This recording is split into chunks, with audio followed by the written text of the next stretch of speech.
Hi, I'm Clay Stafford. We may think horror begins with monsters, with jump scares, with young women running across the backyard at night when their parents aren't home and they've been doing something that they shouldn't be doing. They fall a few times as they run past the pool, but in the end they get killed. Guys with chainsaws, guys with masks. But horror doesn't begin with monsters or any of these things I've mentioned. Um, Horror doesn't begin with scares. Horror begins with comfort. The use of horror in any genre begins the moment that the world says, hey, you're safe now. Nothing can go wrong. And they say it so convincingly that, unfortunately, we believe it. The doors are securely locked. The house is quiet. No bumps in the night. The town is familiar, welcoming, and supportive. The sheriff is a great guy. And deep down, though no one says it or we do not read the line in the book, we know nothing bad can happen here. And that's the lie. True horror isn't the scream in the dark. It's the realization that the dark was already inside that safe and secure room. The scariest stories don't rip safety away all at once. They let us percolate as readers. They let us settle in. They let us relax. They let us trust. And then they start whispering, oh, by the way, silly, you were so wrong.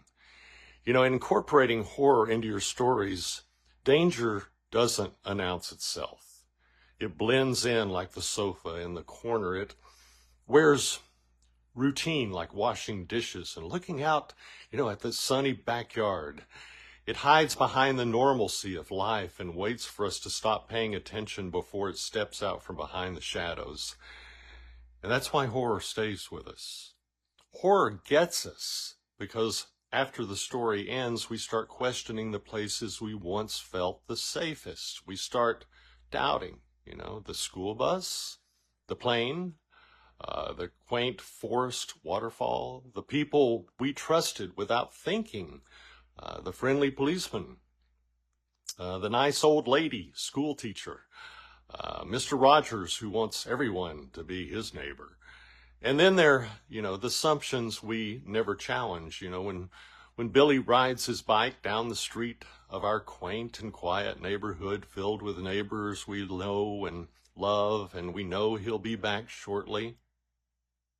When Tommy happily and, confidently goes in to convert his IRA that he's been saving his entire life, and we know he is now going to use it for his happy future.